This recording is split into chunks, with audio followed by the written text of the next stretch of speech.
Hello, and welcome to this edition of EMS Now Up Close.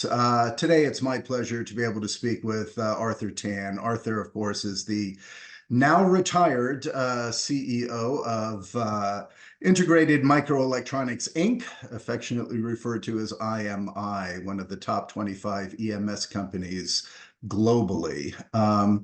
Arthur, it's good to see you, sir, and I am glad to have this chance to sit down and speak with you. Thank you, Eric. Pleasure is all mine. And as you stated, just a few weeks ago, I moved on and transitioned to this new role of being an advisor, which sounds really old. And, but yes, I had a great, couple of decades being part of this industry, and at the same time being part of this spectacular organization. Yeah, no, it really is. And that's kind of what I wanted to spend some time with you today, kind of looking back at the past, how it began, kind of maybe a few stories from there, talk about the present, and then looking forward to the future. So, you began with IMI, I believe it was in 2001, thereabouts, right? And what was at the time just a smaller Philippine-based contract manufacturing serving, I think, primarily Japanese OEMs, right? And so kind of tell me, kind of when you joined there, what was the state of the industry in those days? What was it like?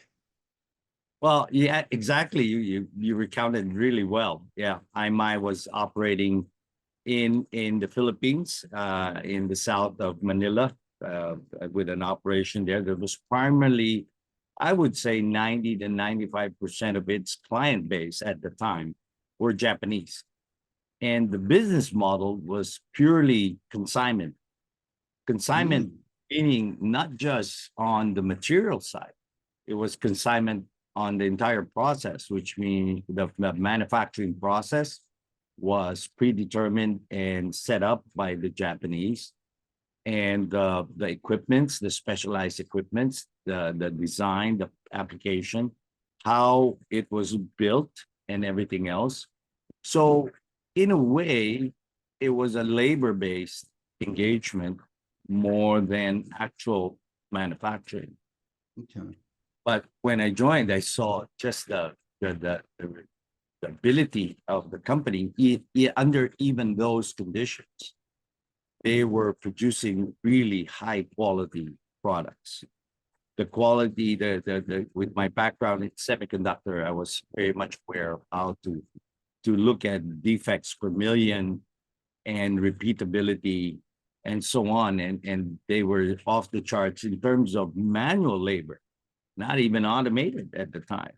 So the productivity level was very good. So the good news out of that engagement with the Japanese was we were able to inculcate the Japanese methods very much so into the organization as a culture.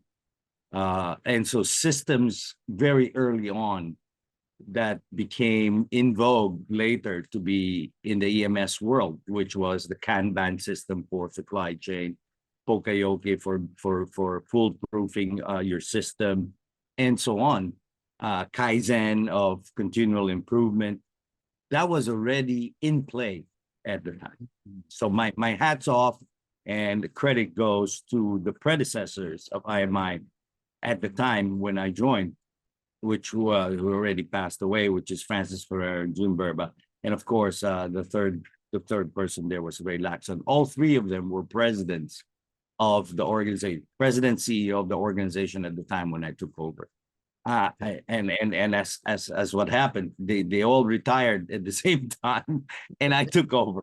But the legacy continues for them, because I'm not going to take any credit for what that foundation was. Anything else happened on top of that. It was something that we built. Okay. So tell me, was it always from the beginning a subsidiary of the Ayala Corporation? Yes, Ayala was one of the founders at the time. It was a jointly founded company. The minority was Ayala when it started. It was another Filipino family group called the Resins Group, another industrial group, that were actually the majority. But over time, because of capex requirement, and the family then decided to refocus, Ayala became the majority owner and transitioned to then run the company. When I joined, it was already an Ayala majority owned company. Okay, okay. So obviously, over the many years that followed, you were instrumental in building what has become a very admired EMS company with a true global footprint, right? I think you're currently at about, it's a 20 or 21 manufacturing plants in about 9 countries around the globe, if I have it right. Yeah, around there, we transitioned and consolidated certain numbers of factories along the way, but Mhm. yes, by and large, about 10 countries, and it's still operating around 15 to 16 factories right now. Okay. Okay. So tell me, as you look back now, now that you have some time to relax and breathe after this run, what were some of the biggest challenges that you had to navigate during your tenure there at IMI? Wow. Challenges. Every day was a struggle. No. The major ones actually that jumps up when I think about it, a lot of it is centered around certain things that happen on a global basis, because those are the ones which I find you really have to go figure out how you're going to navigate out of it when the conditions are not just for yourself, but external, right? And how do I define that? Because if there were issues that happened along the way, and there was one, I think it was during 2009, 2010, which coincided with the financial downturn. Remember that? And part of that was the derivatives that the derivative contracts that the banks were illegally pushing at the time, actually. And so what happened was IMI was caught in that, in a way, where we then used our forward currency hedges and formed part of that with derivatives. Okay. So we got caught with that one. So an internal issue for us was when that fell apart and we had to cover it. The good thing was our cash position was still strong enough, and Ayala was willing to back us up.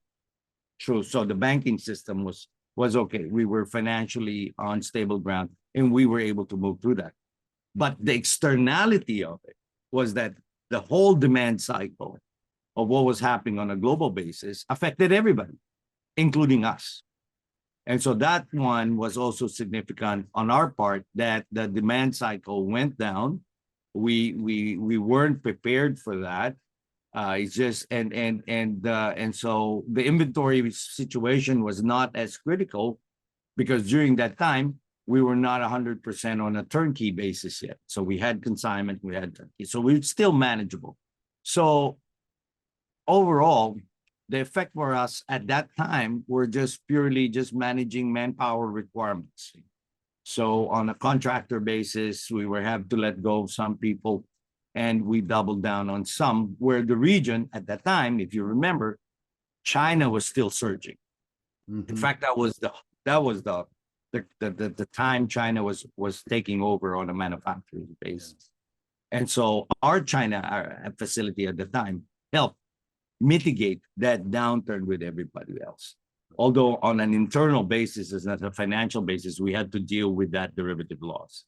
So that's one of the major ones that I remember and I recall. And then the rest of it were just the same cycles as everybody else, right? COVID happened. This is another big one that was a black swan that we really didn't anticipate. I don't think anybody did. Nobody did, right? No. Yeah. Go ahead. Tell me though, you mentioned the expansion. So obviously, starting from the Philippines, you've grown into these different regions. So what kind of informed those choices of where to go and when to go there? Yeah. So the thinking process at the time was this: our goal when I joined IMI in 2001, the vision of the company was to become the leading industrial company inside the Philippines. And by 2004, we were able to achieve that. We were by far the largest at the time. That is Filipino. And there were larger multinationals in the country, Texas Instrument, Intel, and all. But Right. as a Filipino-based company, we were the largest. So when we were able to achieve that, the next normal iteration at that point was then, how do we then replicate that success that we were able to achieve in the Philippines and put it on a regional basis? It was quite challenging at the time because that was the period also China was starting, opening up. But then there were conditions in China at the time, which made it a little bit harder, which means when you put in and when a multinational goes in there, you have to have a Chinese partner. You can't run it 100% your own. This was what China did in order to entice people to come and also teach, right? So during that period, we looked and we found a company in Singapore called Speedy Tech, who already had a China presence. And it was natural for them being Singaporeans, of course. There was no language barrier for them. So it was easy for them to set foothold in Shenzhen, which was where their factory was. I met the owners, the management, and we both agreed that if we would just to continue on our own state, it would be much more difficult to, as we saw this behemoth starting to grow, that we needed to diversify on both sides, right? And so we agreed to then, at that time, that was a significant bet that IMI did, because Speedy Tech was almost the same size as IMI at the time. It was about a little over 100 million, short of 200 million revenue each. And so that's how we joined forces, and we bought out Speedy Tech. We became a wholly owned company and integrated it into IMI. And so that was the regional play. Okay. And then That was the beyond, first regional play. that was the first regional play. Yeah. And by the way, Arthur, you're making me feel old. I remember Speedy Tech, and I remember this transaction. It's bringing back memories now. So Yes, yes. Highly historical and I mean, very few people knew, but that was the first acquisition ever by a Philippine company of delisting a Singaporean entity. yeah. So There what was, about Europe? Where did Europe or North America happen first for you? no, they happened later. So the cycle that we had, the strategy we had was, there were two tracks that we embarked on. One was the geographical diversification that was necessary as we saw the markets evolving to both regional and global. So we wanted to participate in that. And then the second ladder that we were looking at for expansion was on the manufacturing capability expansion side. So the radar was open for both, depending on where it happened that we wanted that manufacturing technology ended up to be, we'll take it, right? But there was also a focused, diversified plan of making sure that we provide presence in the major markets that where we feel our focus market or customers will need to be anyway. So thinking ahead a little bit on that. So if we look at that, we saw that, of course, China was a given, but the non-given ones was Mexico at the time, because everybody thought that Mexico was only for the United States, where in fact, Mexico was also a good segue into Latin America. And then of course there's the Eastern European side. So that happened collectively, and internally in IMI, what we had was we will if we were to expand, we will do that and then stop for relatively 5 years, take us 5 years to integrate completely, and then embark again. Make sure that the things that we decided to do actually complemented and became accretive to the company, and to make sure that we provide enough time for integration. for everybody, and that's what we did. And so the first one was actually the first one ever was a US based company called SmartFlex. That happened early part of 2005. Speedy Tech happened in 2006. So the first one was actually SmartFlex, which was a US based company, Saturn Engineering, if you may remember that. Yes. Who eventually was bought out by Flex. I think it's owned by Flextronics now.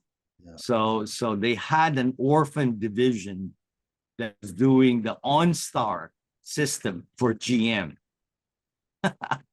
And that division was in San Diego and Cebu, Philippines. So that was the overlap, was the Cebu, Philippines. Gotcha. And that was the first acquisition. Yeah. My God. So tell me, other than challenges, when you look back over the 20 years, what are kind of significant milestones that you look to with pride?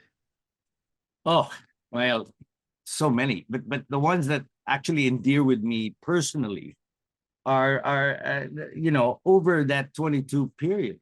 I asked casually, I asked my HR to just qualify what on a personal basis we were able on a cumulative basis, non-repeating, we were able to provide around 120,000 jobs over that period, so that we were able to employ. And then if you look at the metrics of a developing country like the Philippines, the multiple here for every one person that's employed, 6 people eat. That's the multiple. Now, that's not the multiple in developed countries, right? But mostly EMS companies does not build in developed countries, but in developing countries. And so even on an average basis, that's a significant amount of people that we've helped. That's so I feel very proud about that. And that's one of the major highlights, I would say.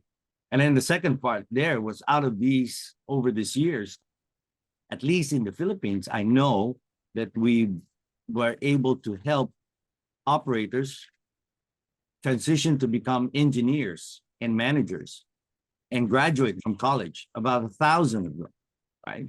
And mind you, the as far as economic benefit to a country, any country, for an industrialization process, having a manufacturing footprint cannot be underestimated, because the majority of the workforce we take on a basis of education are high school graduates. There's no other industry, because if you look at all the other industries, banking, or other, they would require at least a college education. And here I have operators that can read X bar R charts. I mean, unbelievable. But yes, they are the ones who actually drive small group activities in quality control systems, that they can detect trends, they can do statistical analysis, the training that we provide them, and then later on they could use somewhere else. So to me, those are major highlights. And then the last one is this: when we actually turned $1 billion in revenue. That was amazing, because I remember when we started in 2001, I was looking at the financial basis of the company, and we closed at around $75 million in revenue at the time.